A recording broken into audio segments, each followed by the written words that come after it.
वृंदावन के कण कण में, रग रग में, अणु अणु में केवल एक नाम की धारा बहती है। कौन सी नाम की धारा? वृंदावन के कण कण में, वृंदावन के कण कण में, रग रग में, अणु अणु में। आइए अपनी बाधा को, अम्मा गंगा की गोद में बैठे हैं तो अपनी बाधा को हम मिटा लें। कैसे? वृंदावन के कण कण में जहां बहती प्रेम की धारा, कट जाए सब तेरी बाधा, जप ले राधा राधा। तू जप ले राधा राधा, तू जप ले राधा राधा, तू जप ले राधा राधा, तू जप ले राधा राधा, तू जप ले राधा राधा, तू जप ले राधा राधा। वृंदावन के कण कण में हो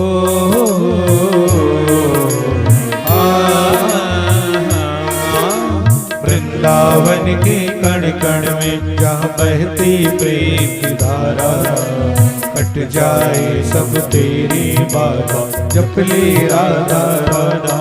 तू जप ले राधा राधा, तू जप ले राधा राधा, तू जप ले राधा राधा, तू जप ले राधा। ताली जाते हुए हरि बोल श्री राधे।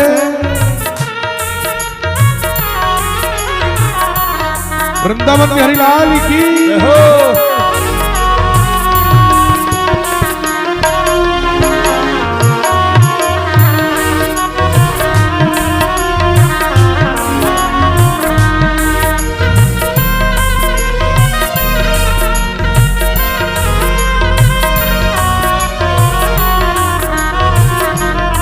मीठी मीठी ताली हरि बोल।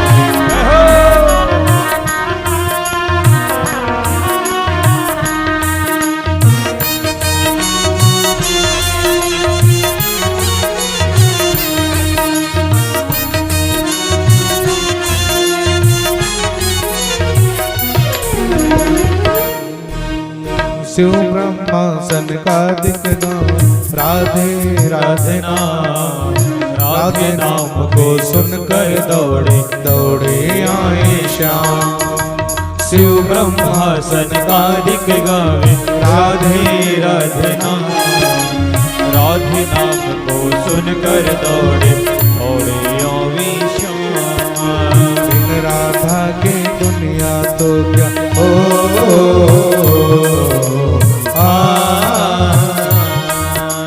बिन राधा के दुनिया तो क्या, श्याम सुंदर भी आधा, कट ले सब तेरी बाधा, जप ले राधा राधा। तू जप ले राधा राधा, तू जप ले राधा राधा, तू जप ले राधा राधा, तू जप ले राधा राधा। श्री राधे।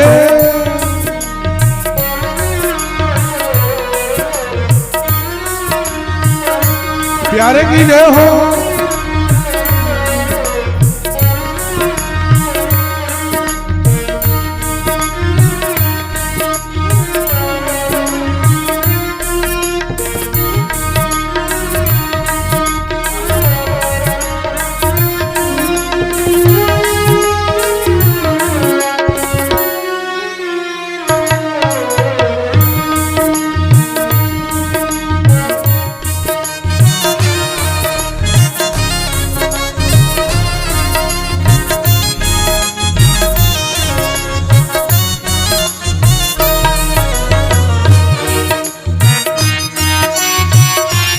श्री राधा।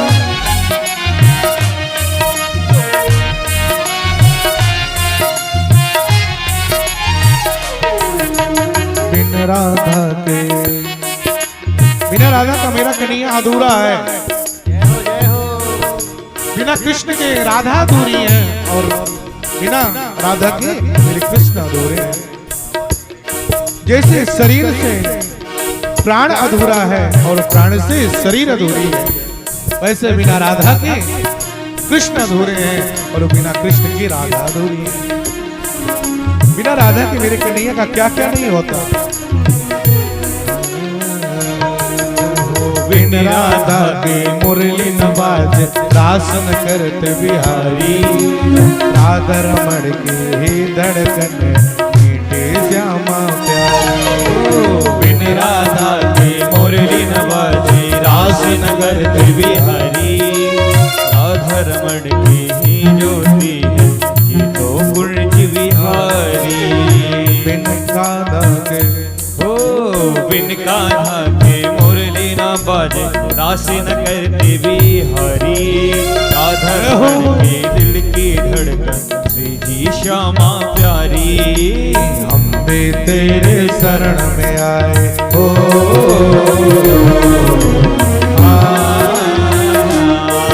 जो भी आज मैया गंगा की गोद में हम सभी बैठे हैं, जो भी चाहते हैं कि आज मैं भगवान के शरण में, कल्पतरु वृक्ष ये पांडाल है, इस भगवान के शरण में आत्मसमर्पण के जीवन जो है भगवान के से चरणों में न्यौछावर जब तक जीवित रहो तब तक भगवान का चरणारविंद की सेवा करता रहूं। और जिस दिन जीवन का परित्याग करूं उस दिन मेरे प्रभु की ये बाकी झांकी मेरे सामने आ जाए।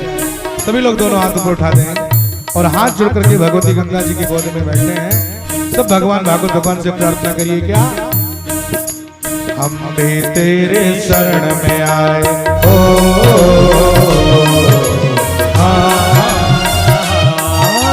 हम भी तेरे शरण में आए। हर लो भव बाधा कट जाए सब तेरी बाधा। जप ले राधा राधा तू जप ले राधा राधा। तू जप ले राधा राधा। तू जप ले राधा राधा। तू जप ले राधा राधा। वृंदावन के कण कण में हो।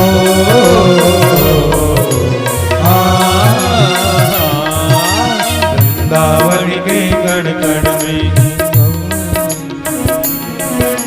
वृंदावन की कण कण में यहाँ बहती प्रेम की धारा। कट जाए सब तेरी बाधा। जप ले राधा राधा। ताली बजाते हुए। जप ले राधा राधा। तू जप ले राधा राधा। तू जप ले राधा राधा। तू जप ले राधा राधा।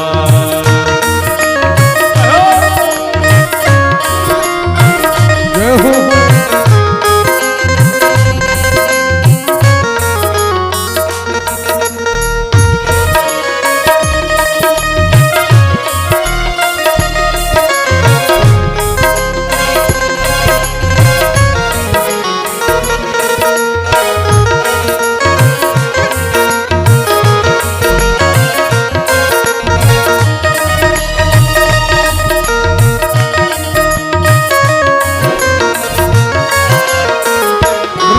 लाल की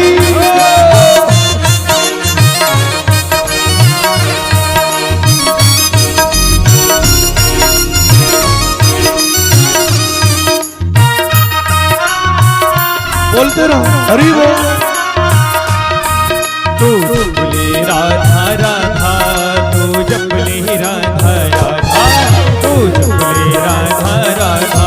तू जप ले राधा राधा। तू जप ले राधा राधा। तू जप ले राधा राधा। तू जप ले राधा राधा। तू जप ले राधा राधा। तू जप ले राधा राधा।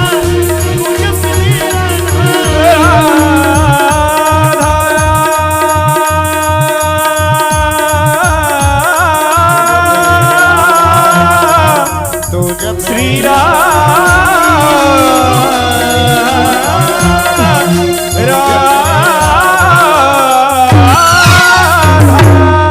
बोली वृंदावन बिहारी लाल की हो।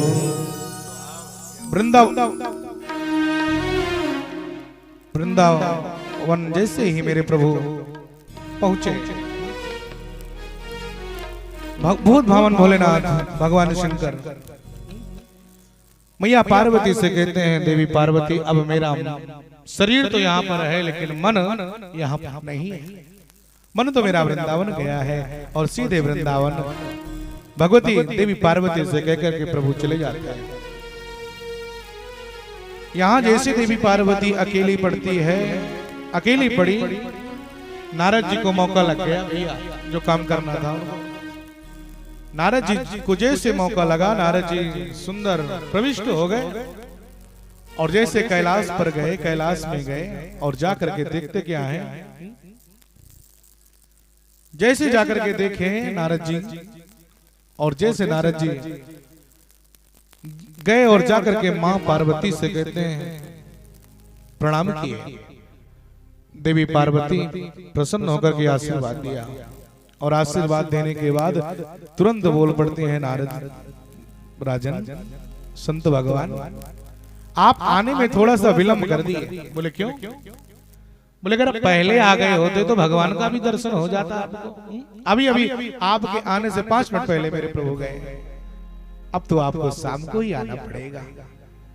नारद जी मन में सोच रहे हैं कि मैया वो तो छिप के कब से उनका दर्शन कर रहा है, यही तो मुझे प्रतीक्षा थी कि कितना जल्दी वो यहाँ से छूमंतर हो तो हम आ जाए अपना काम करने, क्योंकि दोनों लोग रहते तब तो मेरा काम ना होता। आइए कैसे आगमन हुआ। देखिए अगर किसी के बीच में कुछ गड़बड़ कराना है तो स्वरूप तो भी थोड़ा चेंज करना पड़ेगा, भूमिका तो बनानी पड़ेगी। हर चीज में भूमिका बनानी पड़ती है। एक भीख मांगने वाला भी अगर वैसे भीख मांगेगा तो लोग देंगे क्या भिखारी को? अगर भिक्षा भी मांगना है तो भी स्वरूप बनाना पड़ता है। तो भूमिका तो बनानी पड़ेगी, भूमिका के बगैर कुछ कोई कार्य नहीं होता। नारद जी भूमिका बनाए और भूमिका में क्या बनाए कि अपना मुख मलिन कर लिया, मुख मलिन हो गया। और जब मुख मलिन हो गया तब नारद जी किस स्वरूप को मां देखी, मां बोल पड़ी नारद जी कोई चिंता है क्या आपको? अरे आपका मुख मलिन क्यों है? आप जैसे साधु संत भगवान का नाम हरदम ले लिया करते हैं और दूसरों से भी बुलवाते हैं। और एक वैद्य ही अगर रोगी हो जाए, एक डॉक्टर ही को ही अगर बुखार आ जाए, एक वैद्य ही अगर रोगी हो जाए तो रोगी कहां जाएगा? आप तो इतने बड़े संत हो और स्वयं भी भगवान का नाम लेते हो, दूसरे से भी बुलवाते हो और इतना सुंदर आपका कार्य है और आज आप चिंतित दिखाई पड़ रहे हो, क्या बात है? चिंता का कारण बताओ। इतना सुनना था, बोल पड़े नारद जी। माँ बोले हाँ। बोले मेरा चिंता जो है वो बहुत जटिल है, आपकी बस की बात नहीं है। बोले जरा बताओ कौन सी चिंता है? बोले भैया इस दुनिया में जितने पति हैं, दुनिया में जिन माताओं के जितने पति हैं वो सब नंबर 1 के दगाबाज और धोखेबाज हैं। इतना सुनना था, देवी पार्वती बोल पड़ी नारद जी। बोले हाँ। बोले तू दुनिया में कह रहा है, दुनिया में तो मैं भी आती हूँ, इसका मतलब मेरा भी पति धोखेबाज है? बोले नारद जी सोचे कहीं काम गड़बड़ ना हो जाए, सावधान हो गए। भैया आपके पति के बारे में नहीं कह रहा हूँ, लेकिन और सबके लिए तो कह रहा हूँ। आपके तो ठीक है। अच्छा। बोले कैसे दगाबाज है? बोले माँ संसार वाले जितने पति हैं वो सब अपनी पत्नी से धोखा करते हैं, कुछ बात अंदर लिए रहते हैं और कुछ बात बताते हैं, और जो इम्पोर्टेंट बात होती है उसको नहीं बताते। आदरणीय हमारे हनुमान सिंह जी और विश्राम भैया हमारे नित्य, आज आपका 10वां वर्ष है कल्पवास का, शायद उस दिन आप बताए थे, बड़ा सुंदर। तो बोले कि आपने कुछ बात दुनिया के पति बताते हैं, कुछ नहीं बताते, तो बताइए महाराज कैसे? बोले माँ। बोले हाँ। कहा संसार में आपके पति तो नहीं है, ठीक है, लेकिन मैं एक बात आपसे कहना चाहता हूँ। बोले बताओ, जो कहना है पूरा खोल के बोलो। बोले भैया अगर खोल करके कहना है तो सुनो, आपके भी पति जो है ना वो आपसे भी कुछ धोखा किए हैं। नारद जी जानते हैं कि जब तक ये रहस्य नहीं खुलेगा तब तक सुखदेव जैसे परमहंस का अवतार धरातल पर नहीं होगा। इस रहस्य को तो मुझको खोलना ही पड़ेगा। और रहस्य को खोलना प्रारंभ किए। बोले आपके पति भी दगाबाज हैं। कौन सा दगा किए भाई मेरे पति? बोले माँ कभी आपके पति अपने पति से पूछियो कि आप वो अपने गले में क्या धारण करते हैं? बोले नारद जी मेरे पति देव तो अपने गले में माला पहनते हैं। बोले वो तो दुनिया को पता है कि अपने गले में माला पहनते हैं, लेकिन जरा ये बताओ वो किस चीज का माला पहनते हैं? बोले अरे वो मुंडों की माला पहनते हैं। बोले मुंडों की माला तो पहनते हैं, लेकिन जरा ये बताओ। बोले क्या? तब तक नारद जी ने कहा माँ। बोले हाँ। बोले जरा ये बताओ आपके पति आपसे प्रेम करते हैं कि नहीं? बोले प्रेम तो बहुत करते हैं, इतना प्रेम करते हैं कि मधुर मधुर बातें को छोड़ करके और अन्यत्र हम दोनों में कभी प्लस माइनस नहीं हुआ, लड़ाई झगड़ा कभी हुआ ही नहीं।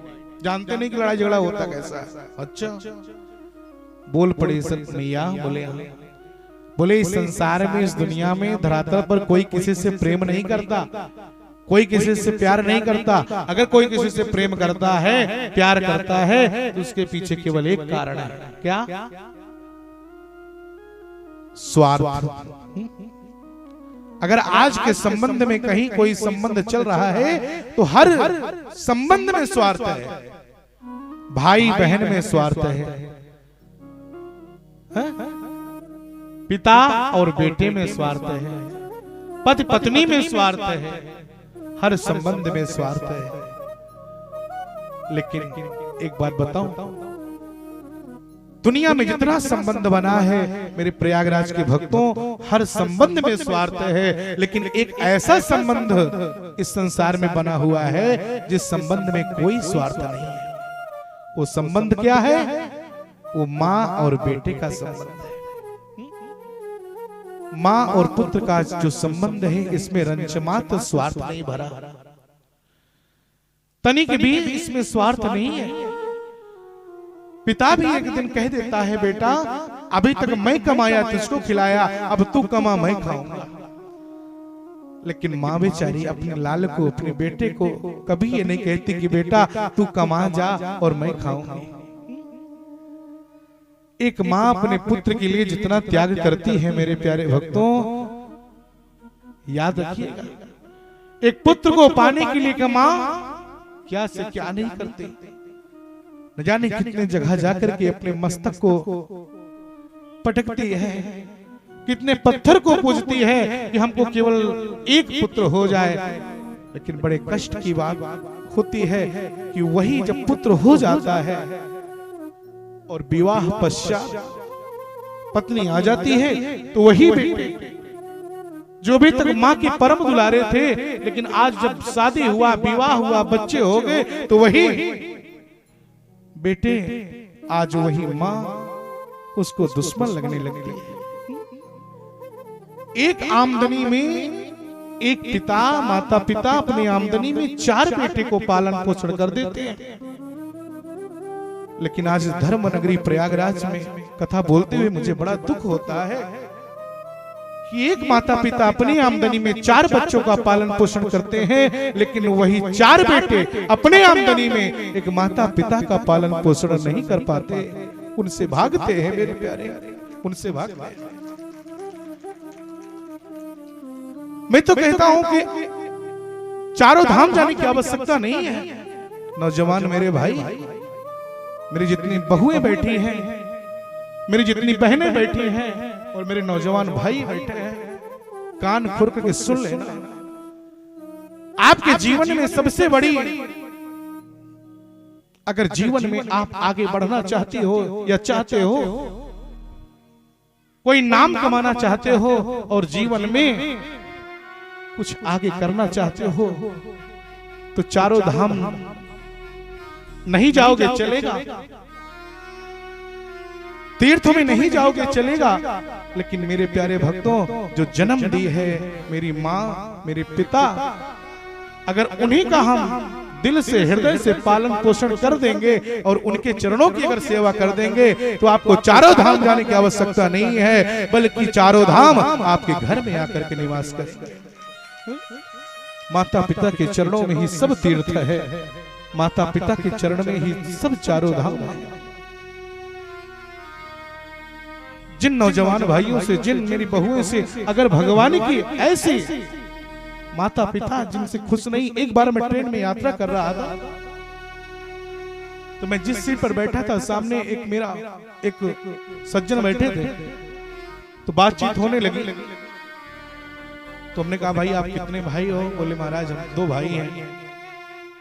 हमने कहा माता जी हैं? बोले हाँ महाराज माता पिता दोनों हैं।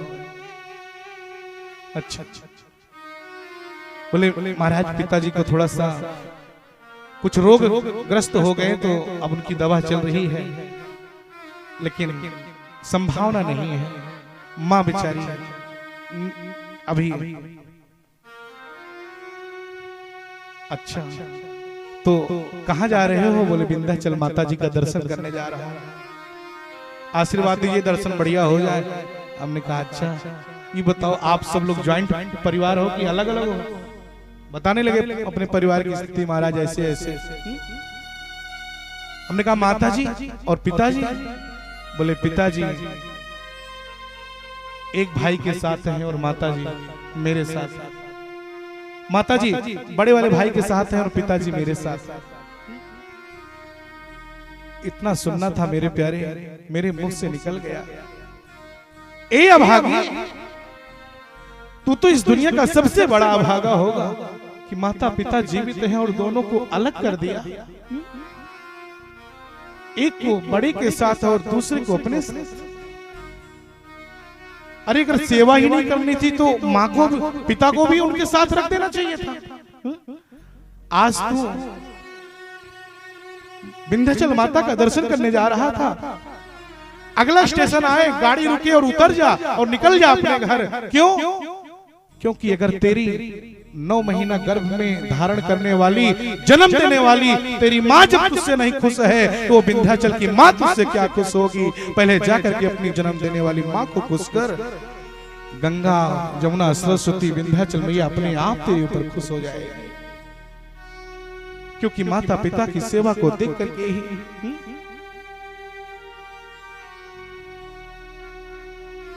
एक हमारी माँ हमारे पिता ने एक क्या नहीं किया मेरे लिए।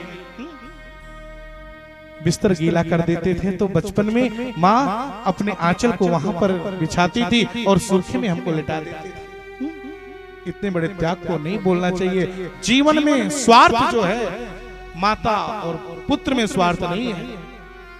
माँ कभी नहीं चाहेगी कि बेटा मेरा परदेश जाए कमाए। कभी अगर जाना भी होता है और माँ बेचारी सुन लेती है कि मेरा बेटा फला तारीख को जाएगा परदेश कमाने के लिए, तो माँ रोने लगती है। जिस दिन से जान लेती है कि इस तारीख को बेटे का टिकट हो गया, उसी दिन से भोजन पानी कम हो जाता है, उसका भोजन पानी कम हो जाता है। एक एक घड़ी उसके लिए पहाड़ सा टूटता है। और जब वो घड़ी आ जाती है कि जिस दिन उसका टिकट है और पुत्र जब बैग लेकर के माँ के चरणों में प्रणाम करने के लिए जाता है, माँ कुछ कार्य को कर रही है और जब बेटा बैग लेकर के गया और जाकर के अपनी माँ के चरणों में प्रणाम किया और कहता है माँ आशीर्वाद दे, तेरा लाल आज परदेश जा रहा है। फपक करके रो पड़ती है मैया और अपने लाल को अपने हृदय से लगा करके गोद में बैठा लेती है। बेटा आज से मैं 4 रोटी खाती थी तो 2 खा करके काम चलाऊंगी, अगर 2 खाती थी तो 1 खा करके गुजारा कर लूंगी, लेकिन जब तक मैं जीवित रहूं मेरे आंखों से सामने मेरा ये लाल बना रहे, मेरे आंखों से उछल ना हो। एक माँ का ये कल्पना होती है, एक माँ का ये संकल्प होता है, एक माँ की ये सोच होती है। स्वार्थ हर रिश्तों में होता है, लेकिन एक रिश्ता ऐसा है जिसमें कोई स्वार्थ नहीं, निष्कपट भाव से संबंध चलता है, माँ और बेटे। मैया पार्वती बोल पड़ी, अरे नारद जी? बोले हाँ। बोले मेरे पति तुमसे बहुत प्यार करते हैं, आप ऐसा कैसे कह रहे हो? कोई किसी से प्यार नहीं करता, कोई किसी से प्रेम नहीं करता, सब स्वार्थ है। और आपके लिए नहीं, सुर नर मुनि सबकी यह रीति, स्वार्थ लाई करई सब प्रीति। देवताओं का भी, ऋषियों का भी, संतों का भी ये रीत चला आ रहा है कि स्वार्थ के वश में आकर के सब एक दूसरे से प्रेम करते हैं, प्यार करते हैं। मेरे माँ मेरे भाई बंधु, भगवान की कितनी बड़ी कृपा। जैसे बोल पड़े कि स्वार्थ, अच्छा माँ प्रेम करते हैं? बोले हाँ। कहा अगर प्रेम करते हैं तो सारी बात बताते होंगे। आपके पति देवता अपने गले में क्या पहनते हैं? बोले माला पहनते हैं। कहा अगर माला पहनते हैं तो किस चीज का माला पहनते हैं? बोले मुंडों की माला पहनते हैं। बोले अगर मुंडों की माला पहनते हैं तो किस मुंडों की माला पहनते हैं? किसके मुंडों की माला? ये जगह किसके मुंडों की माला पहनते हैं? तुरंत बोल पड़ी देवी पार्वती, बस नारद जी तू सही कह रहा है। प्रभु से तो मैं हरदम पूछा करती थी कि सरकार ये आपके गले में किसके मुंडों की माला है, कभी नहीं बताए। आज आपने तो खोल दिया। बोले मैया यही तो कह रहा हूं कि आपके पति आपसे धोखा कर रहे हैं। आज आएंगे तो पूछेगा जरूर। बोले आने दो उनको। नारद जी ने कहा माँ अब अगर आपका आदेश हो तो मैं जाऊं। पार्वती बोल पड़ी क्यों, यही करने आया था क्या? बोले नहीं नहीं, अगर कहीं हमको देख लिए सरकार यहाँ पे तो बेवजह को नाराज हो जाएंगे। आदेश करो मैं जाऊं। ठीक है लेकिन पूछिएगा जरूर मैया। बोले अवश्य पूछूंगी। आप जाइए। और यही कह दिया आप जाइए। नारद जी चले जाते हैं, पत्थर के सिले के पास छिप करके बैठ गए।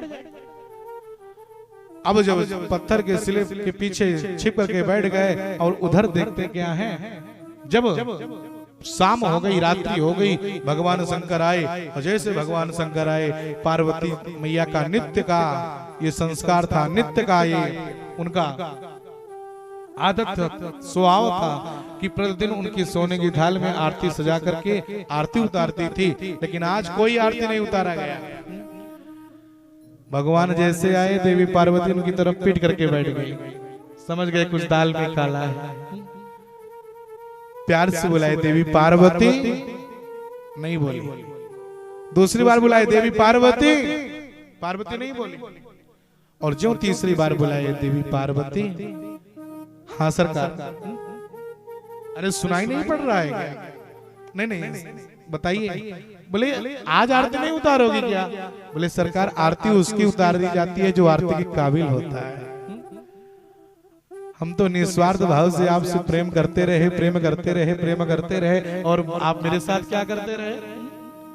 अर्धांगिनी हूँ सरकार आपकी। अरे क्या हुआ, कोई बात हो गई? बोले सरकार आज मैं आरती आपकी तब उतारूंगी जब आप मेरे प्रश्न का उत्तर दोगे। बोले प्रश्न तो बताओ सही। बोले मेरा प्रश्न ये है कि आपके गले में जो धारण किए हो ये क्या है? बोले दिखाई तो दे रहा ये माला है। बोले महाराज माला तो है लेकिन ये बताओ ये किस चीज का माला है? बोले अरे मुंडों की माला है।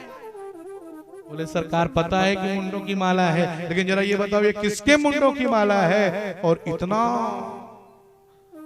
कटाक्ष वाला प्रश्न कभी नहीं था कैलाश पे। शंकर भगवान को शंका हुई। परमात्मा बोल पड़े ये बताओ पार्वती। बोले हाँ पहले तुम मेरे प्रश्न का उत्तर दो।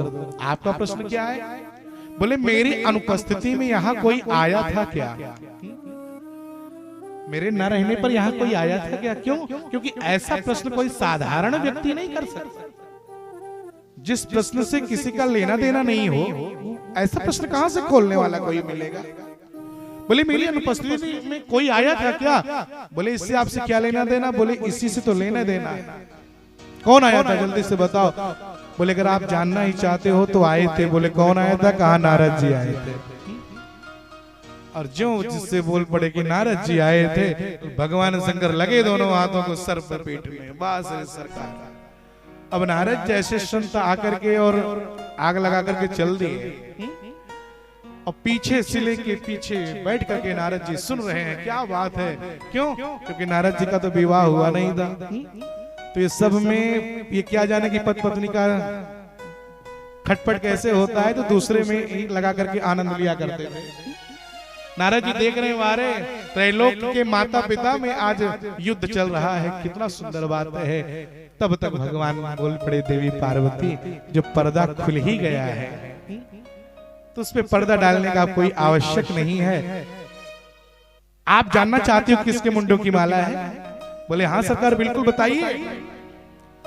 हाँ देवी पार्वती, अगर ये जानना चाहते हो कि किसके मुंडों की माला है तो ये किसी और की मुंडों की माला नहीं है पार्वती, ये तुम्हारे ही तो मुंडों की माला है। मेरी मुंडों की माला? बोले हाँ। बोले आप झूठ बोल रहे हो? बोले नहीं पार्वती, मैं तुमसे इतना प्रेम करता हूँ, इतना प्यार करता हूँ कि जितनी बार आपने अपने प्राण को त्यागा है, आपसे दूर मैं नहीं रह पाता था, उतनी बार मैं आपके सर को काट करके और माला बना करके उसको धारण कर लिया। और ये इतना सुनना था पार्वती रोती हुई चरणों को पकड़ लिया, सरकार मुझको क्षमा कर दो, मैं तो नारद के बहकावे में आ गई, आप मुझसे इतना प्यार करते हो और मैं आपके ऊपर शंका कर लिया, मुझे क्षमा कर दो। बोले कोई बात नहीं है।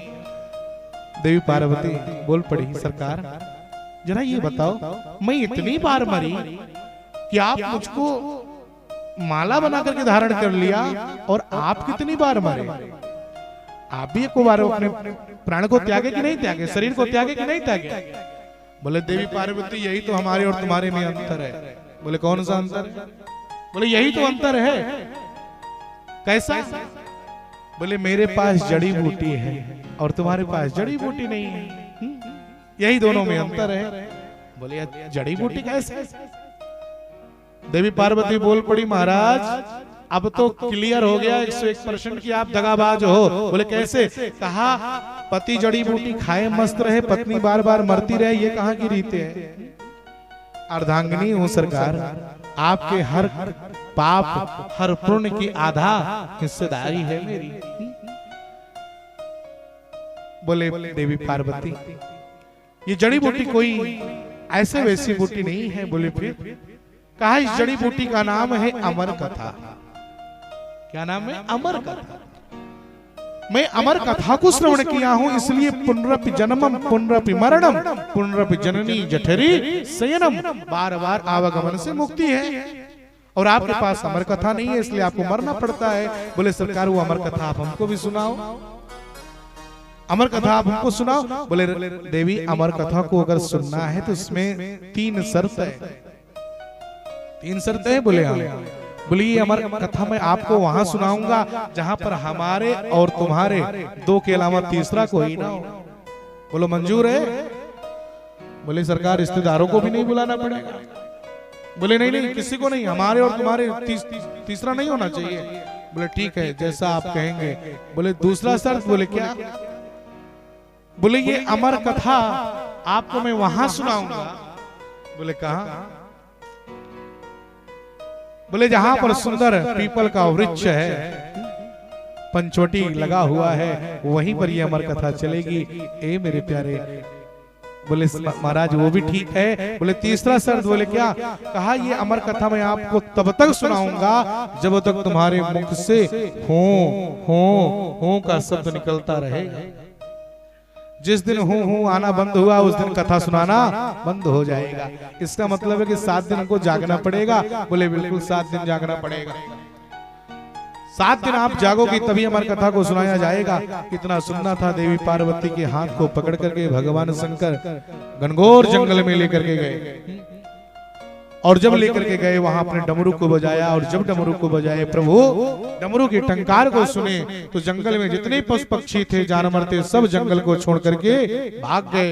चलो भैया अब यहाँ पर रहना ठीक नहीं है। भगवान शंकर जैसे कथावाचक आ गए और मैया देवी पार्वती जैसी श्रोता आ गई। अब यहाँ रहना ठीक नहीं, निकल गए। और जैसे निकल गए इधर व्यासपीठ बन गया। व्यासपीठ पर भगवान शंकर विराजमान हो गए। नीचे कुशा की जटाई डाल करके मैया पार्वती विराजमान हो गई और प्रश्नोत्तर प्रारंभ हो गया।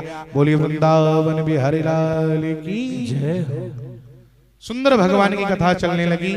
कथा का प्रथम दिवस व्यतीत हुआ, दूसरा दिन, तीसरा, चौथा, और इस तरह से षष्ठम दिवस जब व्यतीत हो गया, मैया पार्वती हो की हुंकारी भर रही है। लेकिन जैसे सप्तम दिवस आया, 7वां दिन लगा, वैसे घटना घट गई। कौन सी घटना घटी भैया? जैसी घटना यहाँ पंडाल में दिखती है कभी कभी।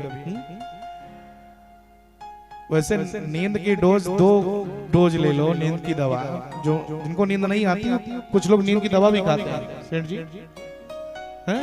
ऐसे ऐसे लोग हैं जिनको नींद ही नहीं आती, वो नींद की दवा खा लेते हैं, फिर भी नींद नहीं आती, बहुत परेशान है नींद से।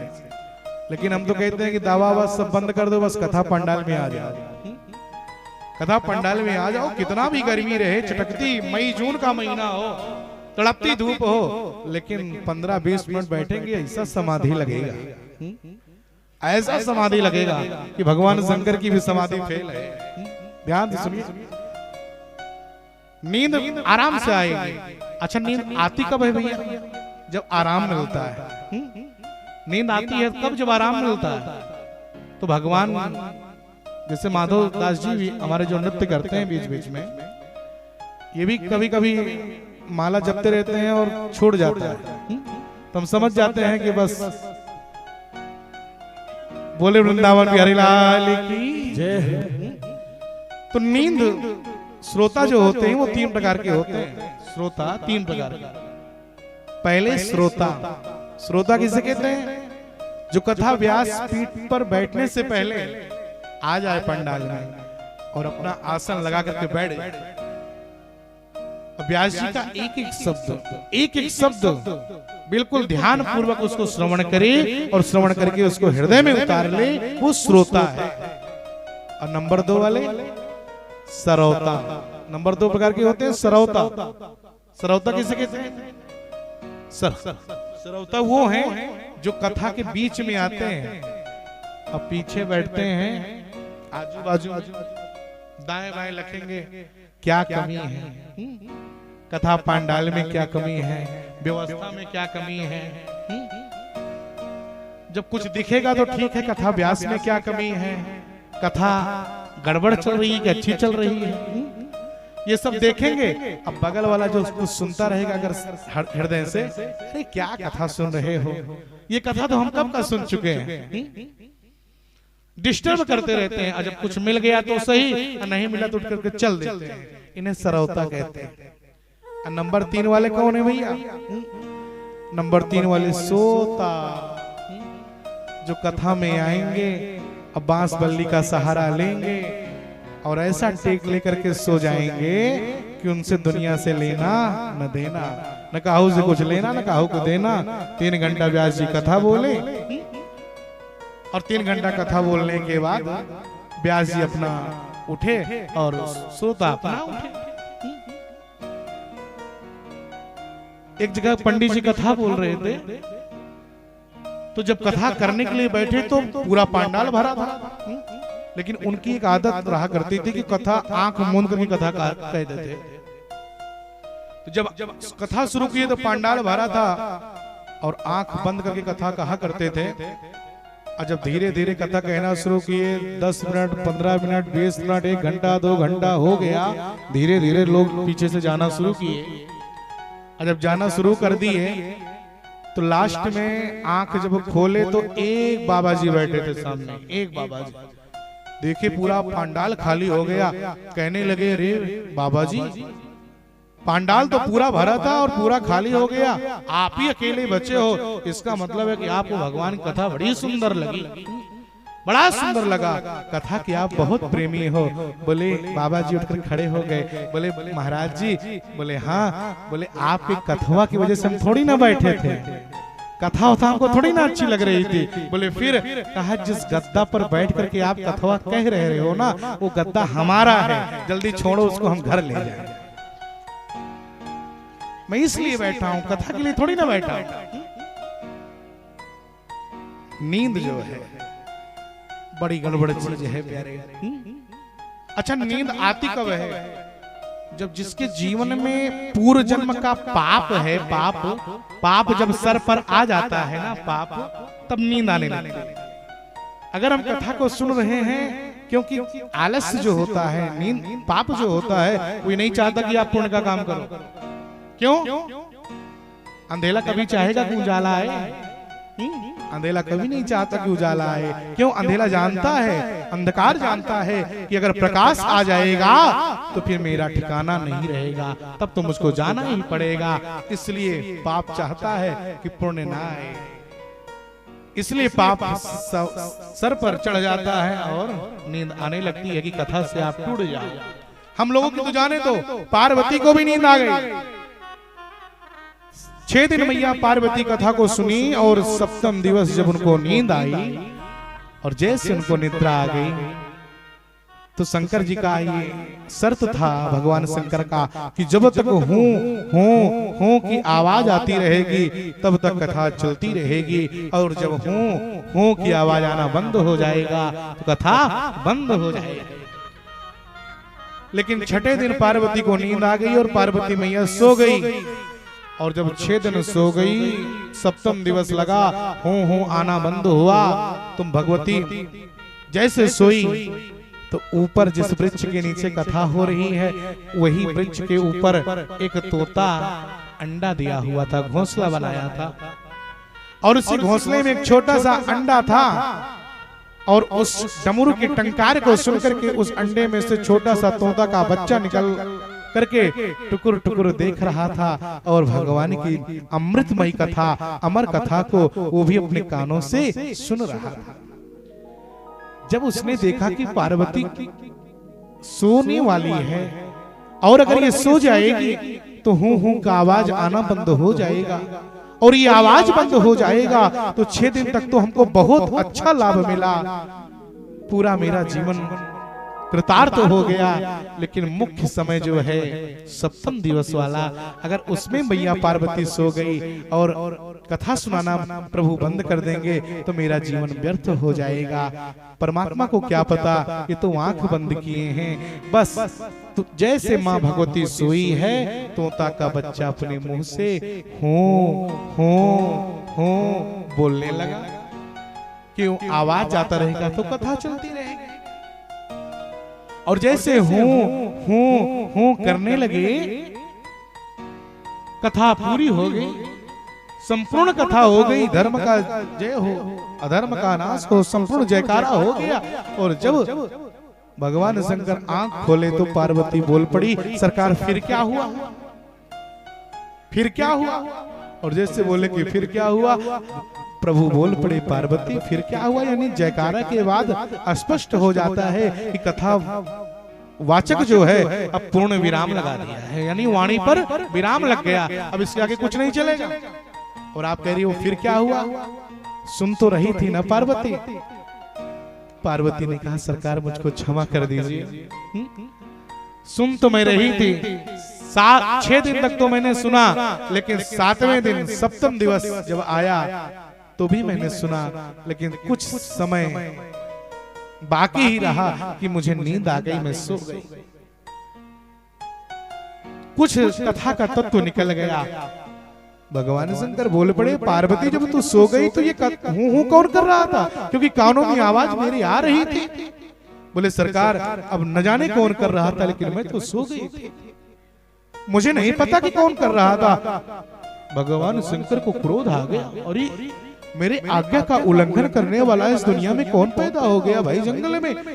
जैसे परमात्मा देखे, ध्यान लगाए, और जैसे ध्यान लगाए जंगल में कोई नहीं दिखा, लेकिन उसी वृक्ष के ऊपर छोटा सा घोंसला बना हुआ है, और उसी घोंसले में एक छोटा सा तोता बैठा और थर कांप रहा है। अब मैं क्या करूं?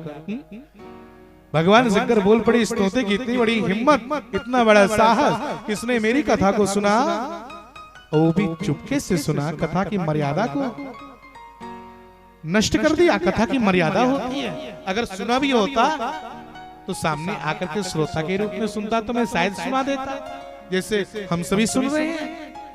ये चुपके से भगवान की कथा को सुना है, इसलिए ये दंड का अधिकारी है, और त्रिशूल लेकर के दौड़ पड़े। जरा विचार करिए, अमर कथा को सुना था, अमर कथा को सुनने के प्रभाव से आज उड़ने की क्षमता आ गई। छोटा सा तोते का। और भगवान शंकर त्रिशूल को लिए और लेकर के पीछा किए, और जैसे पीछे किए तो अमर कथा का प्रभाव ऐसा जगा, ऐसा रंग चढ़ा कि उड़ने की क्षमता आ गई। और जब उड़ने की क्षमता आई तो निकल करके सीधे उड़ान भर दिया। अब आगे आगे भगवान आगे आगे तोता जा रहा है, और पीछे पीछे भगवान शंकर त्रिशूल लेकर के लगे चले जा रहे हैं। तोता हा राम हा राम हा राम कर रहा है। सुन तो सब लोग रहे हैं, लेकिन रक्षा करने के लिए कोई आगे नहीं जा रहा। तीनों लोगों, 14 भुवन, 10 दिक्पाल, हर जगह आज वह तोता अपने आप को सुरक्षित करने के लिए गया। लेकिन भगवान शंकर, विचार करो मेरे प्यारे भक्तों, जिसके दुश्मन परमात्मा संहार करता भगवान शंकर ही हो जाए, है कोई इस दुनिया में जो उसको बचा ले? त्रिकालदर्शी भगवान शंकर त्रिशूल को लेकर के पीछा किए, और आगे आगे तोता जा रहा है, पीछे भगवान चले जा रहे हैं। जब रक्षा नहीं हुआ तब तोता दौड़ते दौड़ते दौड़ते दौड़ते गया और जाकर के व्यास जी के महल में प्रवेश किया। व्यास जी, दरवाजा खुला था महल का, और प्रवेश जब हुए और जैसे प्रवेश किए, कभी इस कमरे में, कभी उस कमरे में, कभी उस कमरे में छिप रहे हैं, अपने आप को हर जगह असुरक्षित समझे। तब व्यास जी की पत्नी उस समय बाल को अपने धुल करके चारपाई पर लेट करके अपने बाल को सुखा रही थी। उसी समय तोता जाकर के सिरहाने पर बैठ गया, और बैठने के पश्चात बोल पड़ा, बैठ गया, और बैठने के बाद देखने लगा मैं कहां जाऊं, कहां छिपो। लेकिन कहा गया है कि जा पर कृपा राम के होई, ता पर कृपा करई सब कोई। जिसके ऊपर मेरे प्रभु रघुनाथ की कृपा है, उसका भला बाल बाल कौन कर सकता है? तुरंत जैसे छिपा वैसे व्यास जी की पत्नी को जमुआई आ गई, जमुआई। और जैसे जमुआई आई, मुंह खुला, वैसे तोता ना आओ देखा ना था, सोचा इससे बढ़िया गुफा दूसरा नहीं मिलेगा। और जैसे व्यास की पत्नी का मुंह खुला, और जैसे खुला वैसे तोता उड़ान भरा और जाकर के अरण्य के मुख में प्रवेश किया। और जब मुख में प्रवेश कर लिया तो भगवान शंकर लेकर के त्रिशूल आए व्यास जी के समक्ष। व्यास जी देखिए, अरे इतना सुंदर, नारायणं नमस्कृत्य नरं चैव नरोत्तमं देवीं सरस्वतीं व्यासं ततो जयमुदीरये।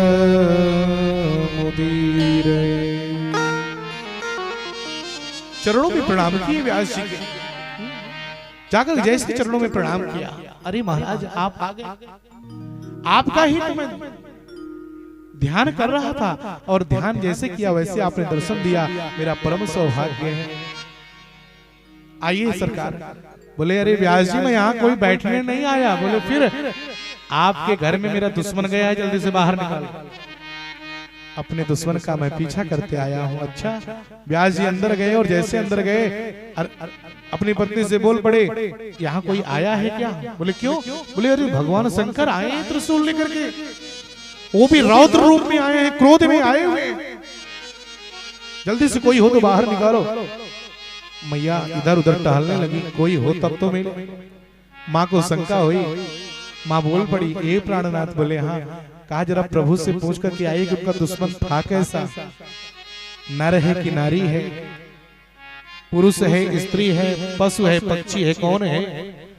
आकर के व्यास जी पूछते हैं, महाराज आपका दुश्मन है कैसा?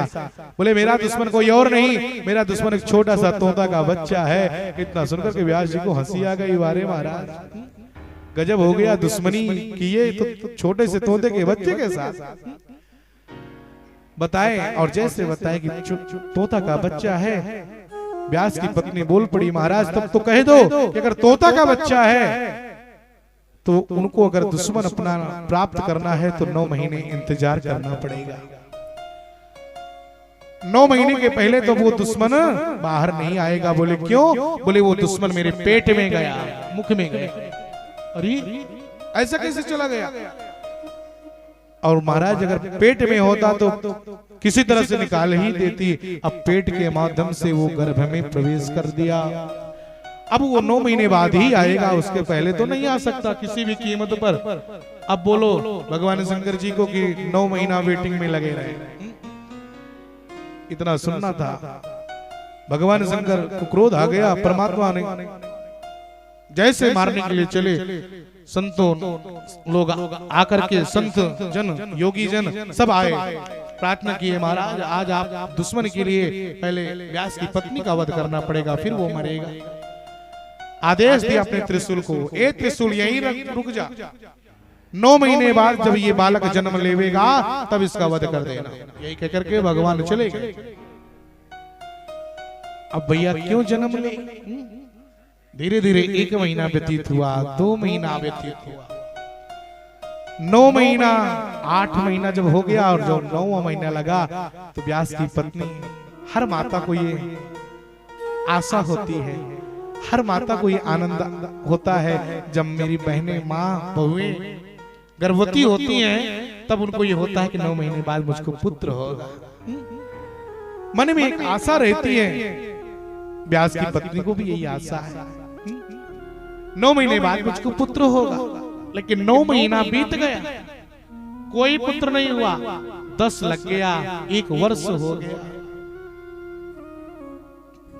धीरे धीरे गर्भ बढ़ने लगा, और जब गर्भ बढ़ने लगा तो अरणी को दर्द होने लगा, व्यास की पत्नी को दर्द होने लगा। और जब व्यास पत्नी को दर्द होने लगा तो दर्द की ठोकरें खाने लगी। 3 साल, 4 वर्ष, 5 वर्ष, 6 वर्ष का पुत्र हो गया।